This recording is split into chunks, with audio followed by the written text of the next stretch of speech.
بسم اللہ الرحمن الرحیم۔ حضرت محمد صلی اللہ علیہ وسلم کو آخری بار غسل دیتے وقت کیا معجزہ ہوا؟ حضرت علی فرماتے ہیں کہ مجھے حضرت محمد نے وصیت فرمائی کہ میرے غسل کا انتظام تم ہی کرنا، کیونکہ میرے جسم پر جس کی بھی نگاہ پڑے گی وہ نابینا ہو جائے گا۔ جب حضرت علی نے غسل دیا، پھر جو معجزہ حضرت محمد صلی اللہ علیہ وسلم کو آخری وقت غسل دیتے وقت آیا۔ بسم اللہ الرحمن الرحیم۔ ناظرین، حضرت فاطمہ رضی اللہ تعالی عنہ فرماتی ہیں کہ میں حضور صلی اللہ علیہ وسلم کے سرحانے بیٹھی ہوئی تھی کہ کسی شخص نے السلام علیکم یا اہل بیت نبوت کہہ کر اندر آنے کی اجازت طلب کی۔ میں نے کہا، اے اللہ کے بندے، اللہ تمہیں جزائے خیر دیں، آپ صلی اللہ علیہ وسلم کو آرام کرنے دو، آپ صلی اللہ علیہ وسلم عبادت میں مشغول ہیں۔ آنے والے نے بلند آواز سے کہا، مجھے اندر آنے کی اجازت دے دو، کیونکہ اس کے بغیر کوئی چارہ کار نہیں ہے۔ اور اسی وقت میں آپ صلی اللہ علیہ وسلم نے اپنی آنکھیں کھولی اور سیدہ فاطمہ رضی اللہ تعالی عنہا سے فرمایا، تمہیں پتا ہے تم کس سے باتیں کر رہی ہو؟ میں نے عرض کیا، نہیں حضور پاک صلی اللہ علیہ وسلم نے فرمایا، یہ ملک الموت ہے، انہیں اندر آنے کی اجازت دے دو۔ حضرت اسرائیل علیہ السلام اندر آئے اور آتے ہی السلام علیکم یا رسول اللہ کہا۔ پھر آپ صلی اللہ علیہ وسلم نے جواب میں وعلیکم السلام یا امین اللہ کہا۔ پھر حضرت اسرائیل علیہ السلام نے فرمانے لگے، مجھے اس ذات کی قسم ہے جس نے آپ کو پیغمبر بنا کر بھیجا ہے، یا رسول اللہ صلی اللہ علیہ وسلم، پہلے میں نے کبھی کسی سے اجازت طلب نہیں کی اور آئندہ بھی کسی سے طلب نہیں کروں گا۔ حضور صلی اللہ علیہ وسلم کی وصال شریف کے وقت جبرائیل علیہ السلام حاضر ہوئے اور عرض کرنے لگے، یا رسول اللہ صلی اللہ علیہ وسلم، آج آسمانوں پر آپ کے استقبال کی تیاریاں ہو رہی ہیں۔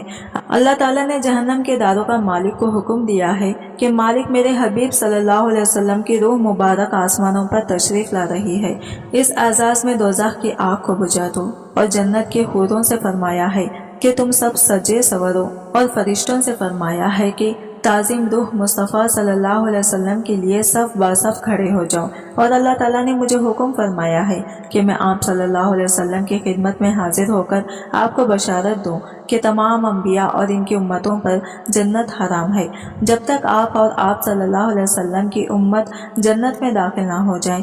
اور کل قیامت کو اللہ پاک آپ کی امت پر آپ کے طفیل اور اس قدر بخشش اور مغفرت کی بارش فرمائے گا کہ آپ راضی ہو جائیں گے۔ وفات کے وقت حضور صلی اللہ علیہ وسلم نے ملک الموت سے فرما دیا، اے ملک الموت، مجھے اپنے رب کی ملاقات کا شوق ہے، اب تم جس کام کے لیے آئے ہو وہ کام کرو۔ ملک الموت نے فرمایا کہ مجھے حکم ہے کہ اگر آپ صلی اللہ علیہ وسلم کی مرضی ہو تبھی روح مبارک قبض کروں۔ حضور صلی اللہ علیہ وسلم نے ملک الموت کو روح قبض کرنے کی اجازت دے دی۔ ملک الموت نے روح مبارک قبض کرنی شروع کر دی۔ موت کی تکلیف سے حضور صلی اللہ علیہ وسلم کی پیشانی پر پسینہ آیا۔ سکرات کی تکلیف شروع ہوئی تو فرمایا، اے اللہ، موت کی بڑی سخت تکلیف ہے، اے اللہ تو ہی موت کی تکلیف کو آسان کرے گا۔ مٹی کے پیالے میں پانی بھر کر رکھوایا، موت کی گھبراہٹ میں بار بار پانی میں ہاتھ ڈالتے اور وہ ہاتھ اپنے منہ پر پھیرتے اور فرماتے، اے اللہ مجھے اپنے پاس بلا لے۔ حضرت فاطمہ رضی اللہ تعالیٰ عنہ نے کہا، یا رسول اللہ صلی اللہ علیہ وسلم، آج آپ کو بہت تکلیف ہے۔ پھر آپ صلی اللہ علیہ وسلم نے فرمایا، اے فاطمہ، آج کے بعد تیرے بابا پر کوئی تکلیف نہیں ہوگی۔ اے فاطمہ، جب میرا انتقال ہو جائے تو تم انا للہ و انا الیہ راجعون کہنا۔ پھر فرمایا، اے ملک الموت، تم اپنا کام پورا کرو۔ پھر آپ صلی اللہ علیہ وسلم کو نزاع کی تکلیف زیادہ ہوئی۔ پھر حضرت جبرائیل علیہ السلام نے حضور صلی اللہ علیہ وسلم کی طرف سے اپنا منہ پھیر لیا۔ حضور صلی اللہ علیہ وسلم نے فرمایا، اے جبرائیل، کیا اس وقت میرا منہ تمہیں اچھا معلوم نہیں ہوتا جو تم نے منہ پھیر لیا؟ پھر حضرت جبرائیل علیہ السلام روئے اور عرض کرنے لگے، یا رسول اللہ صلی اللہ علیہ وسلم، کسی دن سے آپ کی نزاع کی حالت دیکھ سکتا ہوں۔ پھر حضور صلی اللہ علیہ وسلم نے فرمایا، اے لوگوں، دیکھو نماز کی حفاظت کرنا۔ یہ فرما کر پھر رسول اللہ صلی اللہ علیہ وسلم نے فرمایا، یا ربی امتی۔ یہ کہتے کہتے آپ صلی اللہ علیہ وسلم کی جان سینے تک پہنچ چکی تھی، نیچے کی جسم کی جان نکل چکی تھی، مگر امت گناہ گار کا کلمہ منہ پر جاری تھا۔ حضرت جبرائیل علیہ السلام نے عرض کیا، رب العالمین فرماتا ہے کہ اس امت کی اس قدر محبت آپ کے دل میں کس نے ڈالی؟ تو آپ صلی اللہ علیہ وسلم نے فرمایا، اللہ تعالیٰ نے، کہ اللہ تعالیٰ فرماتا ہے، آپ صلی اللہ علیہ وسلم کی امت پر 1000 درجہ آپ سے زیادہ مہربان ہے۔ اے نبی صلی اللہ علیہ وسلم، تم اپنی امت کو میرے سپرد کر کے موت کی تکلیف کو آسان کیجیے۔ تو یہ سن کر آپ صلی اللہ علیہ وسلم نے فرمایا اب میرا دل ٹھنڈا ہوا، اور آپ صلی اللہ علیہ وسلم نے فرمایا اب مجھے بلا لے۔ پھر بے ہوشی طاری ہوئی اور ماتھے پر مشک کی خوشبو کا پسینہ جاری ہوا۔ ناظرین، یہ رات کا وقت ہے، حضرت محمد صلی اللہ علیہ وسلم نزاع کی حالت میں ہے اور ہجر مبارک میں ہے۔ دنیا کی قلت کے سبب چراغ میں تیل نہیں ہے۔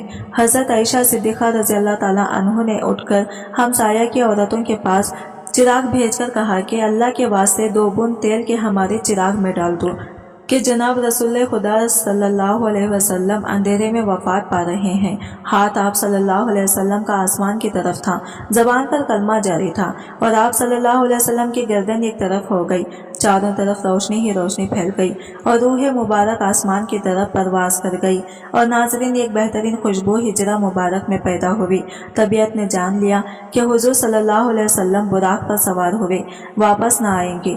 حضرت علی رضی اللہ تعالیٰ عنہ نے فرمایا کہ میں نے ملک الموت کی آواز سنی کہ روح مبارک قبض کر کے چلے تھے، روتے جاتے تھے اور واہ محمد ادا محمد کہتے جاتے تھے۔ حضرت فاطمہ رضی اللہ تعالیٰ عنہ نے جب دیکھا کہ روح مبارک پرواز کر گئی، حضور صلی اللہ علیہ وسلم کے پاس آ کر چہرہ مبارک کو دیکھا۔ آپ صلی اللہ علیہ وسلم آرام فرما رہے تھے، ماتھے پر پسینہ تھا، اور حضرت فاطمہ رضی اللہ تعالیٰ عنہ نے پکارا اے نبی صلی اللہ علیہ وسلم، رب کا بلاوا منظور کر لیا، ہم کو چھوڑ کر اپنے رب کے پاس چلے گئے۔ اے نبی صلی اللہ علیہ وسلم، اگر جبرائیل علیہ السلام آپ کو تلاش کرتے آئیں گے تو ہم کہیں گے کہ تم کسی کی تلاش کرتے ہو جنہیں تم دیکھتے ہو، اس جہاں سے تشریف لے گئے ہیں۔ اے نبی صلی اللہ علیہ وسلم، جنت الفردوس میں ٹھکانہ کر دیا۔ جب گھر سے رونے کی آواز باہر آئی اور صحابہ اکرام رضی اللہ تعالیٰ عنہ نے سنی تو گھبرا کر بے تاب ہو کر دہلیز مبارک پر سر مارنے لگے۔ حضور صلی اللہ علیہ وسلم کی وفات کی خبر سن کر صحابہ اکرام کی آنکھیں جاتی رہی۔ حضرت عبداللہ بن انیس رضی اللہ تعالیٰ عنہ غم سے اتخار کر گئے۔ حضرت عمر رضی اللہ تعالیٰ عنہ بھی دیوانی ہو گئی، دیوانوں کی طرح ہجرہ مبارک پر آئے اور عرض کیا مجھے ذرا حضور صلی اللہ علیہ وسلم سے ملا دو، ایک نظر مجھے حضور سے ملا دو۔ اہل بیت نے حضرت عمر رضی اللہ تعالیٰ عنہ کو ہجرے میں بلایا۔ حضرت عمر رضی اللہ تعالیٰ عنہ نے دیکھا کہ آپ صلی اللہ علیہ وسلم لیٹے ہوئے ہیں۔ آپ صلی اللہ علیہ وسلم کے منہ سے چادر سرکار کر دیکھا اور کہا کہ آج ایسی غشی اور بے ہوشی ہوئی ہے، کیا آپ ہوشیار نہیں ہوتے؟ کیا کوئی وحی اتری ہے؟ حضرت عمر رضی اللہ تعالیٰ عنہ نے اپنی آنکھوں سے دیکھ لیا، مگر ان کے دل کو یقین نہیں ہوا کہ آپ صلی اللہ علیہ وسلم وفات پا گئے ہیں۔ جب رسول اللہ صلی اللہ علیہ وسلم کا وصال ہوا تو آپ صلی اللہ علیہ وسلم کے غسل کے متعلق سوال پیدا ہوا کہ آپ صلی اللہ علیہ وسلم کی عام آدمیوں کی طرح برہانہ غسل دیا جائے یا پھر کپڑے میں۔ تمام موجود لوگوں پر خواب کا غلبہ ہو گیا، جہاں تک کہ تمام اپنے اپنے سینوں پر تھوڑیاں رکھ کر آرام کرنے لگے۔ اسی وقت ان کے کانوں میں آواز آئی، رسول خدا صلی اللہ علیہ وسلم کو ان کے پہر ان میں ہی غسل دو۔ حضرت سیدنا امیر المومنین حضرت علی رضی اللہ تعالیٰ عنہ فرماتے ہیں کہ مجھے حضرت محمد صلی اللہ علیہ وسلم نے وصیت فرمائی ہے کہ میرے غسل کا انتظام تم ہی کرنا، کیونکہ میرے سطر پر جس کی بھی نگاہ پڑے گی وہ نابینا ہو جائے گا۔ حضرت علی رضی اللہ تعالیٰ عنہ نے آپ صلی اللہ علیہ وسلم کو غسل دیتے ہوئے آپ کے بدن مبارک پر کسی قسم کا کوئی میل نہ دیکھا، تو اسی وقت حضرت علی رضی اللہ تعالیٰ عنہ کی زبان پر آیا، یا رسول اللہ صلی اللہ علیہ وسلم، آپ پر میری ماں باپ قربان، آپ کتنے پاکیزہ ہیں۔ حضور صلی اللہ علیہ وسلم کی تدفین کے دن اس قدر خاموشی چھا گئی کہ بعض صاحبہ بعض کو دیکھنے نہ پائے، اگر وہ اپنی ہتھیلی کو کھول دے تو کچھ نظر نہیں آتا۔ یہ تاریخی حضور صلی اللہ علیہ وسلم کی تدفین تک چھائی رہی۔ حضرت علی رضی اللہ تعالیٰ عنہ کا بیان ہے، جب حضور صلی اللہ علیہ وسلم کا انتقال ہوا تو غیب سے آواز آئی، السلام علیکم یا اہل بیت الرحمۃ اللہ وبرکاتہ۔ کہتے ہیں حضور صلی اللہ علیہ وسلم جب وفات پا گئے تو آپ کے موزن حضرت عبداللہ زین رضی اللہ تعالیٰ عنہ نے یہ خبر سنی تو اس قدر غمزدہ ہوئے کہ نابینا ہونے کی دعا مانگنے لگے اور کہنے لگے، میرے آقا کے پیغمبر، یہ دنیا میرے لیے کسی کام کی نہیں رہی، آپ اسی وقت نابینا ہو گئے۔ لوگوں نے کہا، تم نے یہ دعا کیوں مانگی؟ تو انہوں نے فرمایا کہ لذت نگاہ تو آنکھوں میں ہے، مگر حضور صلی اللہ علیہ وسلم کے بعد اب میری آنکھیں کسی کے دیدار کا شوق نہیں رکھتی۔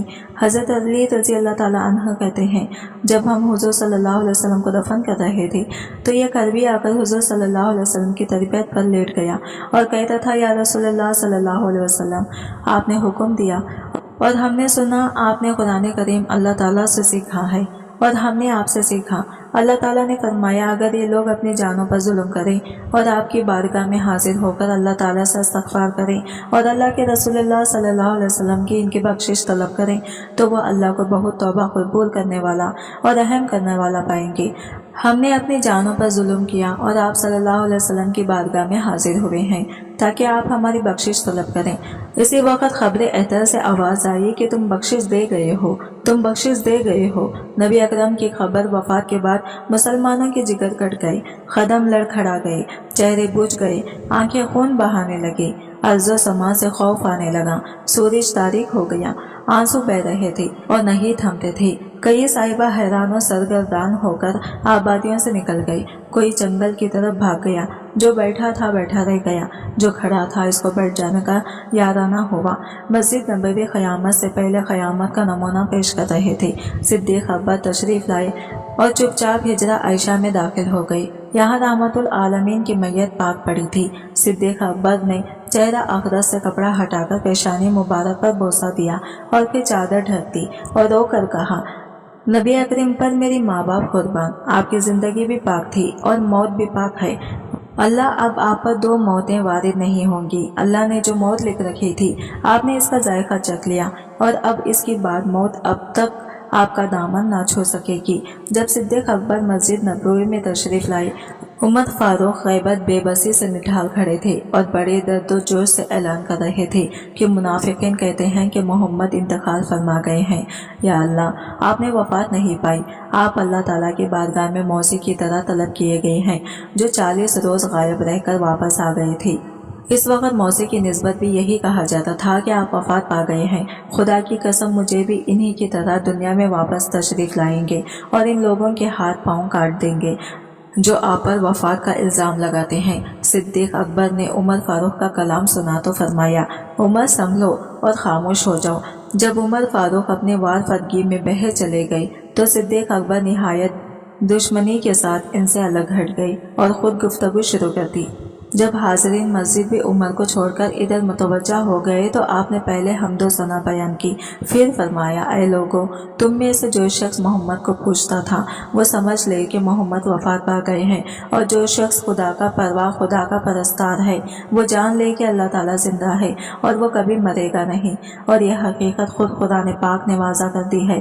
ترجمہ، نہیں ہے محمد مگر ایک رسول اللہ، ان سے پہلے رسول گزر چکے ہیں، کیا اگر وہ مر جائیں یا شہید ہو جائیں تو تم دین سے برگشتہ ہو جاؤ گے؟ جو شخص برگشتہ ہو جائے گا وہ اللہ تعالیٰ کو کچھ نقصان نہ پہنچا سکے گا اور اللہ عنقریب شکر گزاروں کو جزا دے گا۔ اس آیت پاک کو سن کر تمام مسلمان چونک پڑے۔ عبداللہ فرماتے ہیں کہ خدا کی قسم ہم لوگوں کا ایسا معلوم ہوا کہ یہ آیت اس سے پہلے نازل ہی نہیں ہوئی تھی۔ عمر رضی اللہ تعالیٰ عنہ فرماتے ہیں کہ ابو بکر سے یہ آیت سن کر میرے پاؤں ٹوٹ گئی اور کھڑے رہنے کی قوت باقی نہیں رہی تھی، میں زمین پر گر پڑا اور مجھ کو یقین ہو گیا کہ واقعی محمد رحلت فرما گئے ہیں۔ سیدہ فاطمہ غم سے نڈھال تھی اور فرما رہی تھی، پیارے باپ نے دعوت حق کو قبول کیا اور فردوس بری میں نزول فرمایا۔ وہ کون ہے جو جبرائیل امی کو اس حادثے میں غم کی اطلاع کر دے؟ الہی فاطمہ کی روح کو محمد کی روح کے پاس پہنچا دے۔ الہی مجھے دیدار رسول کی مصرت عطا فرما دے۔ الہی مجھے اس مایت کے ثواب سے بہروور کر دے۔ الہی مجھے رسول آمین کی شفاعت سے محروم نہ رکھنا۔ سیدہ عائشہ صدیقہ کے دل و جان پر غم کی گھٹائیں چھا گئی تھی اور زبان اخلاق پیغمبری کی ترجمانی کر رہی تھی۔ حیف وہ نبی جس نے معمول پر فقیری کو چن لیا، جس نے تونگری کو ٹھکرا دیا اور مسکینی قبول کر لی۔ وہ صاحب خلق عظیم جو ہمیشہ آٹھوں پہر نفس سے جنگ آزما رہا۔ وہ اللہ کا پیغمبر جس نے معلومات کو کبھی آنکھ اٹھا کر بھی نہ دیکھا۔ وہ رحمت العالمین جس کا باپ فیض و فقیروں اور حاجت مندوں کے لیے کھلا رہتا تھا، جس کا رحم دل اور پاک ضمیر کسی دشمنوں کی ایذا رسانی سے غبار آلودہ نہ ہوا، جس کی موتی جیسے دانت توڑے گئی اور اس نے پھر بھی صبر کیا، جس کی پیشانی انور کو زخمی کیا اور اس نے پھر بھی دامن عفو ہاتھ سے نہ جانے دیا، کہ آج اسی وجود سرمدی سے ہماری دنیا خالی ہے۔ اللہ تعالیٰ ہمیں حضور صلی اللہ علیہ وسلم کے نقش و قدم پر چلنے کی توفیق عطا فرمائے اور ہمیں ان کی سنت پر عمل کی توفیق عطا فرمائے۔ آمین ثم آمین۔